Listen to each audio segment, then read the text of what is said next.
All right, let's jump straight in. Welcome to this explainer. Today, we're going to put on our historian hats and evaluate arguably football's most polarizing, notorious, yet undeniably brilliant mastermind, José Mourinho. For over 2 decades, he's basically operated as a human wrecking ball, a true disruptor. But we're going to put aside the daily tabloid gossip for a minute. Instead, we're looking back through the annals of the sport with an objective historical lens. We want to see exactly how his tactical innovations and, honestly, his unmatched psychological manipulation fundamentally altered the DNA of the modern game.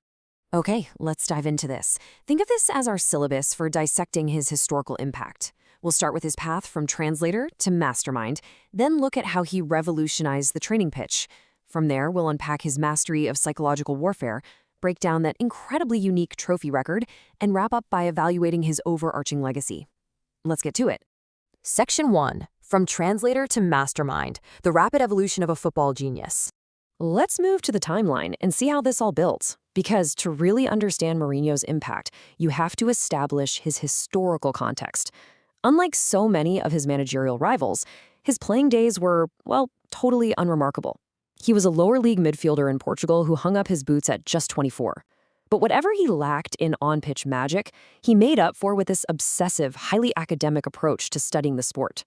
He actually went and earned a degree in sports science in Lisbon, getting a theoretical foundation that would literally change football. Back in the early 90s, he was just an interpreter for guys like Sir Bobby Robson and Louis van Gaal.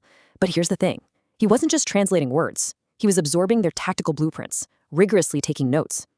By 2004, that obsession completely paid off when he did the unthinkable, winning the Champions League with massive underdogs FC Porto.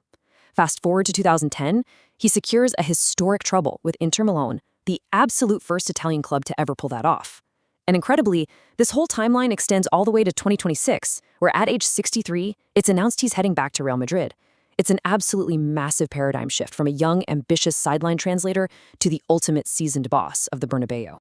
Section 2. Revolutionizing the training pitch, a methodological paradigm shift. Now, while the trophies are what grab all the headlines, his biggest contribution to the actual fabric of the sport arguably happened entirely out of sight, on the training ground. Before Mourinho arrived in England, a standard preseason basically meant players running isolated laps until they dropped, without a football anywhere in sight. Fitness, skills, tactics, they were all treated like separate subjects on different days. Mourinho completely rejected that. He introduced tactical periodization. Now, this was originally an academic concept from a Portuguese professor named Vitor Frade, but Mourinho brought it into the absolute mainstream. The idea? Physical, technical, tactical, and psychological development all have to happen simultaneously. Crucially, every single drill has to be done with the ball, constantly replicating real match situations. The tactical goal dictates everything else. It was a total revolution for modern preseason training, and today you'll see elements of this methodology influencing top coaches literally everywhere across the globe. And this brilliantly illustrates the point. Just imagine being a gritty, old-school Premier League defender back in 2004. You show up for preseason fully expecting to just run until you're sick, and suddenly the new boss tells you there won't be a single lap. Bringing the footballs out on day one was completely unheard of for that generation of English players. John Terry actually summed up Mourinho's logic perfectly here. You don't train a pianist by making them run around the instruments, you train them by having them play it. It just made immediate, undeniable sense to the players. It cemented their buy-in to his revolutionary methods and completely shocked the English footballing system. Section 3. The Master of Psychological Warfare. Creating the siege mentality. Okay, let's shift our historical evaluation from the grass to the mind, because Mourinho didn't just get tactics. He fundamentally understood that human psychology could completely overpower technical superiority. He basically wrote the siege mentality playbook. It goes like this. Step 1. Ruthlessly target the media and referees, using press conferences as a weapon to send direct messages to his players. Step 2. Use that friction to invent a distinct external enemy, painting his own club as persecuted or oppressed. And step 3. Use that manufactured hostility to bond the team through a fierce victim narrative. I mean, think about any intense team project or high-pressure corporate environment you've ever been a part of. Creating an us versus them dynamic is radical, but it's brutally effective for bonding a group. By orchestrating this global-scale chaos, he turned his dressing rooms into absolute war machines, perfectly primed to follow his hyper-discipline's defensive instructions to the letter. Now, what's really interesting about this is the stark contrast. Looking back at his psychological footprint, it's a fascinating double-edged sword. On one hand, he commanded almost godlike loyalty from these massive world-class egos. Wesley Sneijder literally said he was ready to kill and die for him at Inter Milan. Zlatan Ibrahimovic said Mourinho made him feel like a lion. But then you look at the other side. We see the devastating scars this high-wire psychology inevitably left behind. Fractured dressing rooms at Real Madrid, the entire spell-breaking at Chelsea with the Eva Carneiro fiasco, where he publicly threw the club doctor under the bus, or the very public destruction of players like Luke Shaw at Manchester United. It's a methodology that guaranteed fierce devotion from his star players initially, but almost always resulted in immense psychological burnout by season 3. Section 4. A unique trophy record. Statistical dominance across Europe? All right, having unpacked his methods, we've got to take an objective look at the unprecedented hardware he collected. Mourinho proved over and over that immense organization could beat pure technique, and his numbers reflect a level of defensive mastery that remains historic. But there is one number that truly towers above the rest: 15. In the 2004 to 2005 Premier League season, Mourinho's Chelsea conceded just 15 goals in 38 games. Honestly, just let that sink in for a second. That defensive record still stands today as one of the absolute greatest feats in English football history. He literally turned his players into defensive machines, dropping wide forwards deep to form these unbreakable blocks, and completely ironing out individual flair to build an impenetrable collective function.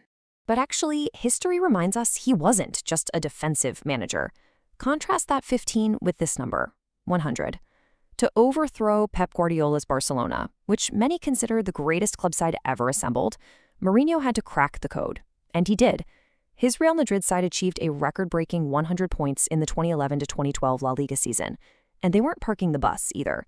They scored a record 121 goals with a plus 89 goal difference. They brutally outscored Barcelona themselves. He proved he could completely adapt his style and dismantle the greatest possession-based team in the world.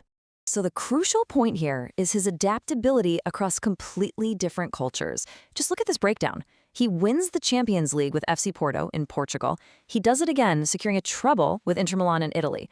Moves over to England, wins the Europa League with Manchester United, then heads back to Italy with Roma and brings them the Conference League, which, by the way, was their first European trophy since 1961.